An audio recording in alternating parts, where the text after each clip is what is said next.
lovelies. Today we're taking a look at Elfking The Immortal role-playing game by Lucid Eye Publications. This is the core book. I was also sent a single-player adventure, The Prince of Ore, but I can't really review that without giving everything away about it. But yeah, suffice to say, it's a good introduction and way of learning the system, at least. So I got this hard copy for free to review, to get those kind of declarations out of the way. It was printed by Drive-Thru and Lightning Source, so it's not the creator's problem or issue, but it does have that waxy feel. The cover is a bit flimsy, and the art quality is fine, but the print quality is just not necessarily up to the standards I would prefer. Lulu does a better print job, all things considered. This whole game has in many ways a bit of the look and feel of the old paper tiger art books from the 70s and 80s that you may remember, that used to collect together all the fantastic artwork by various artists or a singular artist, and then show them off to people. And it definitely has a lot of that feel. That artwork would sometimes be strung together by the stories or writing or anecdotes about the artist or the project that they were working on, or even a whole story. The Terran Trade Authority books, which some people might be familiar with, that was collections of art strung together with stories that turned out to be quite memorable and interesting to a lot of people, but they were primarily art books. And yeah, this reminds me of those to a fairly sizable degree, it must be said. The art is AI, I think. I'm about 98% sure. How you feel about that is up to you. Personally, I don't necessarily have a huge problem with it. I think it has its place. Some people, however, are rabidly anti-AI art. But yeah, looking at this book and the amount of art and the size of the art and so on, I don't think this would have been a viable project without AI art. So then the question you have to ask yourself is it better that the project not go ahead at all, or have artwork that wasn't really fitting? Because who still does physical artwork, watercolors and inks and whatever, in that old 70s and 80s style, or at least who does it at an affordable sort of scale? So these are the questions you have to ask, and what choice is the publisher supposed to make? To not make their game at all, and not to put it out, to limit it to text only, to have a relatively minuscule art budget that wouldn't stretch to all the pieces that we find in here. I just don't know what the answer is supposed to be there. And every time I run into this argument, my position shifts, as I've said in many videos lately, because the people who are rabidly anti-AI are crazy and unrealistic, and the people who are rabidly pro-AI are rabid and unrealistic and seemingly unconcerned for the disruptive effect that it's all having. But generally speaking, I'm in favour of more stuff being made and people being empowered and enabled in their creativity. And in this instance, I think AI art allowed a project to go forward that otherwise might not have been able to, even. The layout itself is pretty goddamn basic. A lot of flat text on the pages. The artwork is given a lot of room to breathe and to take up space, and it being a larger format book instead of the more sort of digest format we're maybe used to now for indie RPGs, it has a very definite different look and feel to a lot of other games that are out there. It is a bit wall of text, which you may find off-putting. It's visually certainly not a particularly easy read. Some of the text could have done with being broken up a bit more, or a larger font size being used, I think, but maybe that's just my aging eyes. And the cataracts that are slowly building. I don't know, but yeah, it wasn't necessarily particularly easy to read or particularly easy to reference. The tables in particular are a little bit ugly. In some places there is sort of off yellow text with a fairly thick black stroke around it placed upon a coloured art, and that is almost unreadable, at least in hard copy, though I suspect it's a lot more readable in PDF, and it can be hard to tell how something like that will translate from the electronic version of a book onto the physical version of a book. I feel like I'm lecturing about book production here. There are also some places where the artwork hasn't been set to the bleed properly, and so there are white fragments at the tops, bottoms or sides of the larger art pieces, which is unfortunate. Mostly that has been avoided here. I don't know whether the fault lies with the printer or with the layout. It was much more readily apparent in the single player part. I don't know if you can tell there, but the edge is white. It hasn't been trimmed particularly accurately, which is on lightning source, but the bleed doesn't seem to be present. This feels like nitpicking, but these are all little things that people need to be aware of, I think. So the game itself, it's called Elfking. You play an immortal fae, as standard, part of a group perhaps of immortal fae. There are also trolls who are much more mythological sort of trolls, more like monstrous fairy creatures, whereas the elf kings are your typical incredibly tall, incredibly beautiful types. You can also play mortals, including witches and so on, but the rules are very much focused on playing the titular elf king types.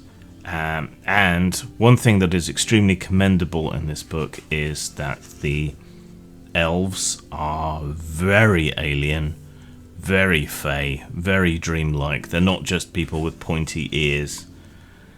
So yeah, it's all very strange, very dreamlike, and that works. It might be off-putting to some because it's not just a human skin suit, but this idea of being very strange, very fey, very dreamlike, very mutable and so on runs through the whole game, like the red veins in Raspberry Ripple ice cream. So I think it's commendable and worth a read just for how it approaches playing what are, after all, very alien, very strange, very different characters to humans. So elf characters are immortal, and rather than necessarily gathering knowledge and power over time in one direction, though during a game that's very likely to be the way things go, what matters more to elves is that their names are on people's lips, that they have the glare, which is a form of fame and notoriety. So as an elf character, you live and thrive on your fame and the great deeds that you've performed and how many people know about you and think good, wonderful things about you. and so on. And if you don't get that fame, that regard, then your power begins to fade. So basically you're sort of legendary social media influencers in a lot of ways. System-wise, it's a dice pool system using d10s. When you roll, a 7 to 10 is a success. 10s are critical successes, which can only be countered by other 10s. Difficulties by default are random, between 4 and 20 d10s, which the Games Master or whoever will roll to represent the opposition. And the idea of it being sort of semi-random difficulty fits the whole mutability concept of everything that, again, runs through the whole game. That is the same sort of dice pool size you can probably expect for your actions eventually, but most of the time your kind of upper limit as a starting character is going to be somewhere around 10 dice maximum. There are skills, but they're not really skills, they're derivations of your statistics, so there isn't a robust skill system. What operates more like traditional skills is a sort of category of knowledge called laws. You are given access to certain laws, and then you can train and build up your laws.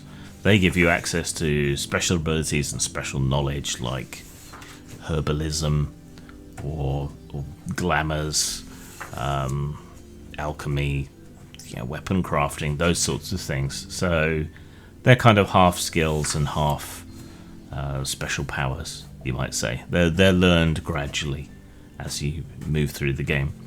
You can also play trolls and mortals, as I said, should you so wish, but it's not completely fully featured on that score, and you'll have to do a bit more work if you want to play something outside the bounds. So what we have here then is a very focused game with a very sort of singular purpose to it. And on that aspect, it does it well. I think more work needs to be done, particularly in terms of presentation of the book, to make it really shine, make it more readable, and everything else. But this is a fine offering. I think this was it's a revised edition. So I think another revised edition or a second edition with all the experience gained, with a bit more attention to detail and layout, could really elevate the whole thing. As well as perhaps using some of the money from the earlier editions to get some real flesh and blood artists in, if you can find anyone who does work the right sort of way. Scores then. In terms of style, I mean, the artwork, despite being AI produced,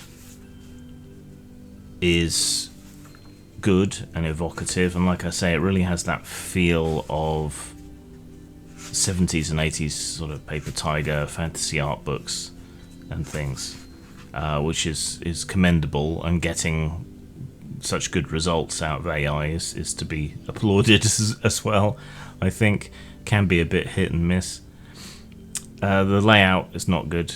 Font size could probably do with being 1 point size larger. I suspect a bit more attention paid to some of the layout. Equal attention as has been paid to the art, perhaps. The choice to put the yellow text on a coloured background was not a good one. But the most important thing is that the idea of the Fae, of the Elf King, of them being weird and strange and alien, dreamlike, mutable, mercurial, that comes through regardless of anything else, and I would say that that's the most important thing. So I'd say 3.5 for style. It wouldn't take much to bump that to a 4 at all. Just some attention to the layout, fixing some of the issues with the bleed on the pages. a lot of the text could use some tightening up. Quite a lot of it feels a bit over florid or repetitious. I don't know whether AI was used to enhance the text at some point, but in some places it feels a bit like it, so that would be something to look at. The tables could also use a bit of work, and yeah, it wouldn't take that much to elevate the score higher for style. In terms of substance, it's so tightly focused on one thing. If that's what you're really interested in, great. If it's not, less great. So it's hard to say that it's a fault with the game, because it knows what side its bread is buttered on, and it fixates and focuses very much on that singular thing of playing these immortal, kind of more Morcockian elf heroes in this kind of dying world of theirs, and it does that very, very well. But I don't think there's enough there necessarily to be engaging, effective, long-term interest. And the mercurial nature of the setting as well makes it hard to include things that are really useful, like a lot of lore or whatever, because everything is so changeable. But it does have an example adventure. It does have some examples of monsters and so on that you might run into. So it is fully featured. It feels a little lacking in terms of material. So I'm going to make things inconvenient for myself and say that it's a 3 for substance. So that's average. My scales for my 2 scores is 1 to 5. 3 is average. Anything over 3 is good. Anything under 3 is bad. This does what it does, but it doesn't shine by having anything extra. Now, I say I'm making that difficult for myself. It's because generally if I'm giving a half-point score on one scale, I'll try and give a half-point score on the other. Not the case in this instance. So 3.5 plus 3, 6.5 out of 10. 3.25 out of 5. What really shines is the weirdness, the alienness, the dreamlike quality, and playing elves that aren't just pointy-eared humans. It's got far more in common with Changeling the Dreaming in the dreaming world than it does with traditional fantasy tropes of elves, and that's commendable. And that's how it might interest you. Zang. There are certain kinds of people, ale-drinking people, people who did a little too much acid in the 60s, people who wear large warm jumpers and take long brisk walks in the countryside. These people maintain that fairies not only exist, but that they are very common. They also tend to believe that fairies are a countryside phenomenon, much like casual cruelty to animals, sexual intercourse with sheep, and having an impenetrable and parochial accent. This is, of course, rather wide of the mark. Fairies have always had a strong relationship with man, darning his socks, cobbling his shoes, cleaning his houses, drowning him, marrying him, and swapping his children for malformed hydrocephalics as a bit of a jape, and otherwise aiding or demeaning the efforts of man. Fairies do not need our belief to exist, they need us and the things that we leave around. Like an urban fox or the aerial rat known as the pigeon, if they survive, they will have adapted to city life and found their niches, not in tending to flowers and trees, but in crashing computers, letting down the tyres on people's cars, and eating leftover pizza. Urban Fairy is a game of those kind of fairies, gone feral and urban, adapted to modern life. It's a comedy game of hijinks, weirdness and strangeness, and it almost runs itself. You want Urban Fairy Pocket Edition, which is revised and updated with better art and edited writing, and it's available from post-mort.com, DriveThruRPG and lulu.com.